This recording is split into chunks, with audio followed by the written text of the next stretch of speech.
Hello everyone, video start करने से पहले मैं आप लोगों से कुछ कहना चाहती हूँ। अब तक मेरी बहन ने वेंजो और वांगशियान एक्सप्लेन किया था, बट अब से मैं वेंजो एक्सप्लेन करूँगी। मैंने यह बात इसलिए बताया क्योंकि आप लोगों के मन में यह सवाल ना उठे कि वॉइस क्यों अलग अलग है। वेन केजिंग ने जो जीसू के ऊपर भरोसा करके उसे जो भी बात याद था वो बताते हैं कि मैं एक दिन सफेद बालों और एक अपरिचित कमरे में अपना आंखें खुली और देखा मेरे पास एक अजनबी व्यक्ति था और वो जगह एक बर्फीला पहाड़ था जिसे मैं अपना दिन बिताए थे। वेन केजिंग जो यीशु के तरफ देखा और कहा कि मुझे अपने या अपने अतीत से किसी की कोई याद नहीं थी। मुझे बस यह पता था कि मैं कुछ भूल गया हूँ, लेकिन मुझे याद नहीं आ रहा था कि क्या भूल गया था, यहाँ तक कि मैं अपना नाम भी भूल गया। एक्चुअली गाइस, वेन केजिंग ने आंखें खुलने के बाद जो व्यक्ति को देखा था वो जो यीशु ही था और मैं पहले ही एक्सप्लेन कर चुकी हूँ कि वो जो यीशु को पहाड़ में ही छोड़कर चला गया था। उसके बाद वो कहाँ गया था यह बात यहाँ पता चलेगा। वेन केजिंग ने कहा मैं लगभग बर्फ में जम ही गया था, तभी मुझे कोई मिला। उन्होंने मुझे भोजन और आश्रय देने का वादा किया था जैसे आपने मुझे किया था, लेकिन मुझे जो मिला वो आपकी वर्तमान दयालुता के विपरीत था। उन्होंने मेरे साथ बुरा बर्ताव किया, मेरा उपहास किया गया, अपमानित किया गया, मुझे मारा और उन्होंने कहा कि मैं पागल हूँ और मैं एक भूत की तरह दिखती हूँ। तब मुझे खुद नहीं पता था कि मेरे साथ हो क्या रहा था। ऐसे कहने के बाद वेन केजिंग कुछ नहीं कहता है, तभी जो यीशु कहता है कि अगर तुम बताना नहीं चाहते हो तो तुम्हें बताने की कोई जरूरत नहीं है। जब तक तुम्हारा मन नहीं करेगा तब तक मैं तुम्हारा इंतजार करूंगा। वेन केजिंग कहता है नहीं, मैं आपको बताना चाहता हूँ क्योंकि पहले किसी ने मेरी बातों को नहीं सुनी, लेकिन अब कोई तो है जो मेरे बातों को सुनना चाहता है, भले ही आप अजनबी क्यों ना हो। मैं यहाँ पर आप लोगों को कहना चाहती हूँ कि मैं खुद श्योर नहीं हूँ कि वेन केजिंग कितने साल बेहोश था। इस बात को शेयर करने के लिए मुझे और भी स्टडी करनी होगी। जब मुझे पता चलेगी तो मैं आप लोगों के साथ जरूर शेयर करूँगी। वेन केजिंग कहता है कि 3 साल बाद मैं उन लोगों से बस निकला और सड़कों पर भीख मांगने के अलावा मेरे पास कोई विकल्प नहीं था। मुझे कुछ भी याद नहीं था और मुझे क्या करना चाहिए यह भी मुझे पता नहीं था। मैं बहुत अकेला महसूस कर रहा था। यह कहने के बाद वेन केजिंग के होठ कांपने लगे और उदास होकर कहता है कि मैं सड़कों पर भीख मांगने के बावजूद भी मुझे फिर से पीटा गया, अपमानित किया गया, अपमानित करते रहे, मेरे फायदा उठाया गया। फिर वेन केजिंग बुदबुदाने लगी कि वो लोग मुझे ऐसे कहने के बाद कुछ नहीं कह पाया। जो यीशु उसका ऐसा हालत नहीं देख सकते हैं और वो उदास होकर पुकारते हैं कि मेरे लाओवेन। ऐसे पुकारने के बाद जो यीशु के पास भी कहने के लिए कुछ भी नहीं था, लेकिन वो बहुत दर्द महसूस कर रहा था। वो प्रतिशोध की अग्नि में जल रहा था। वेन केजिंग ने दुखी होकर कहा कि पीटने के बाद मेरे शरीर पर चोट के निशान बन गया था। कभी कभी टूटी हुई हड्डियों के साथ बेहोशी में अपना आंखें खुलता था। यह कहकर वो हंसने लगा। जो यीशु ने कहा और कुछ मत कहो, तुमने बहुत चाहा है लाओवेन, मुझे माफ कर दो। तभी वेन केजिंग ने कहा कि मास्टर शू, क्या मैं आपको एक प्रश्न पूछ सकता हूँ? जो यीशु ने कहा तुम मुझसे कुछ भी पूछो, मैं तुम्हें जवाब दूंगा। वेन केजिंग पूछता है कि आपको 7 साल के बारे में कैसे पता चला? जो यीशु ने इतनी जल्दी ऐसे सवालों का उम्मीद नहीं की थी। फिर से वेन केजिंग पूछता है कि क्या आप ही वो अजनबी थे जिनसे मैं पहाड़ में जागने के बाद मिला था? जो यीशु ने अपराध बोध से कहा कि हाँ, जैसे कि वो खुद को वेन केजिंग की 7 साल पीड़ा का कारण मानता हो। वेन केजिंग ने पूछा क्या तुम मेरे अतीत में से कोई हो? जो यीशु ने कहा हाँ। फिर वेन केजिंग ने पूछता है कि हमारा क्या रिश्ता था? जो यीशु ने कहा कि हम दोनों, यह कहकर वो थोड़ी देर के लिए सोचने लगा, फिर कहा हम दोनों एक अच्छे दोस्त थे। तभी वेन केजिंग ने कहा, अगर मुझे यह बात मालूम होता तो मैं पहाड़ से कभी नहीं भागता। मैं वहाँ से भागने के बाद मैं खुद जैसे महसूस कर रहा था। अगर मैं आपके ऊपर पूरा भरोसा करूँगा तो क्या आप मुझे खुद को खोजने के लिए मदद कर सकते हैं? यह पूछकर वेन केजिंग जो यीशु के ओर देखा। उसके आंखों से आंसू बहने लगे। जो यीशु ने कहा, मैं तुम्हारे याद आने में मदद करने के लिए कुछ भी कर सकता हूँ। वेन केजिंग ने कहा, तुम मुझे बताओ पहाड़ में क्या हुआ था? मैं पहाड़ से भागकर खुद को इतने साल का दुख का कारण बना दिया है, लेकिन मुझे यह जानने की जरूरत है कि मैं खुद को कैसे खो दिया। जो यीशु ने एक गहरी सांस ली और खड़ा हो गया।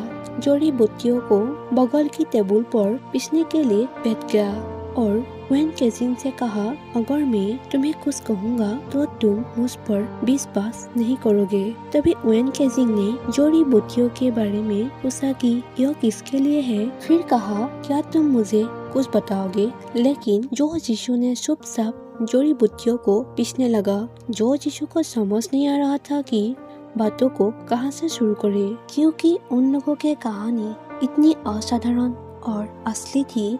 जो यीशु ने कभी भी वेन केजिंग को प्रपोज नहीं किया था, फिर भी जो यीशु वेन केजिंग को अपना सोलमेट ही मानता था। इतने साल से घटी हुई घटनाएं, जीवन और बलिदान और जो डॉट वो चाहा है, यह सभी उसके दिल और दिमाग में घूम रहे थे। और वेन केजिंग जो यीशु को अभी भी एक अजनबी ही मानते थे। ऐसे हालत में उसे समझाना और भी कठिन था। वेन केजिंग जो यीशु को नोटिस किया कि जो यीशु एक गहरी विचार में खो गया है। तभी वेन केजिंग चुपके से जड़ी बूटियों को पकड़ ली और धीरे से जो यीशु के सिर पर छिड़का। फिर मुस्कुराते हुए कहा, मास्टर शू, क्या आप मुझे कुछ बताना चाहते हैं? तभी जो यीशु का दिल अपने परिचित व्यवहार पर खिल उठा और कहा, लाओन, तुम बिल्कुल भी नहीं बदले हो। फिर कहा, बचकाना।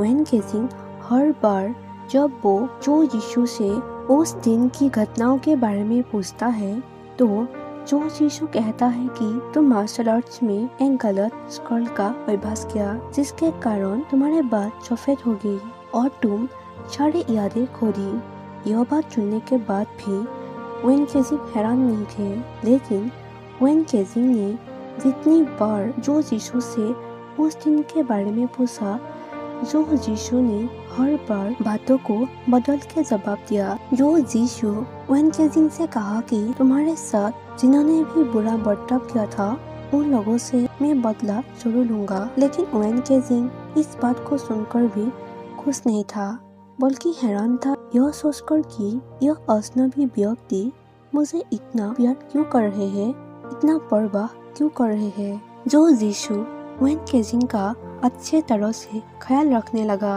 वेन केजिंग के बालों को ब्रश करता था, उसका कपड़े ठीक करता था, उसके चेहरे को प्यार से टच करता था और हर दिन उसे एक प्रिंस की तरह रखा था।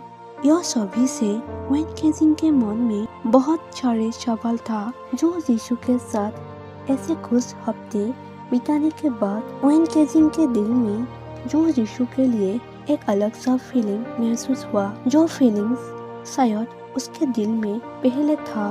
वो जब भी जो यीशु की तरफ देखता है, एक अलग सा खुशी धीरे धीरे महसूस होने लगा था। बेवजह उसके तरफ देखकर मुस्कुराते रहते हैं। जब जो यीशु नींद में होता है तब वेन केजिंग जो यीशु के हाथ को प्यार से पकड़ लेता था। वेन केजिंग को जो यीशु की मुस्कान, उसके स्पर्श, उसकी आंखें, सब कुछ जाना पहचाना लग रहा था। फिर भी उसे कुछ भी याद नहीं आ रहा था। वेन केजिंग सोचता है कि मैं शायद ज्यादा सोचने लगा हूँ या मेरा भ्रम हो रहा है। वेन केजिंग ने एक बार एक्सेप्ट कर लिया था कि वो जो यीशु को पसंद करने लगा है। फिर वेन केजिंग जो यीशु के पास गया और जो यीशु बैठकर शराब पी रहे थे, वेन केजिंग भी बैठ गया।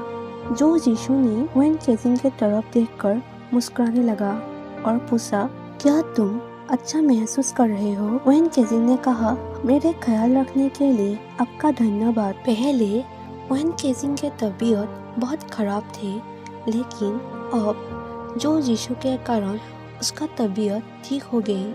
इसीलिए वो जो यीशु को अनगिनत बार धन्यवाद दिया था। हालांकि वो जानता था कि जो यीशु ने उसे अपने परिवार के रूप में देखा है, लेकिन वेन केजिंग ने खुद को एक बोझ से समझते थे। जो यीशु ने कहा, हम दोनों हर समय एक साथ बीते थे।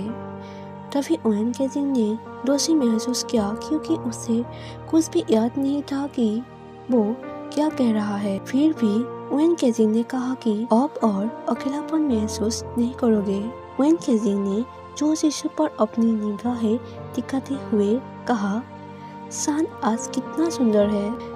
लेकिन वेन केजिंग ने सान के तरफ नहीं देख रहा था, सिर्फ जो यीशु के खूबसूरत चेहरे पर टिकी थी और खुद के फीलिंग्स को कंट्रोल करने के लिए कोशिश की। जो यीशु ने आखिरकार उसकी निगाहों पर ध्यान दिया और उसे प्यार से पुकारा, लावेन।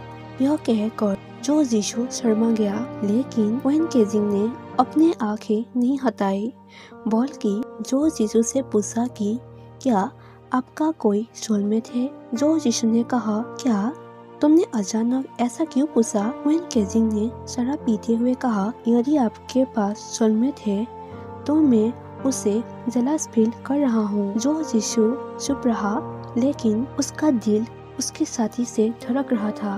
यही पर ही मैं आज खत्म कर देती हूँ और आप लोग जरूर बताइए आज का वीडियो कैसा लगा। Thank you for watching my video. Bye bye.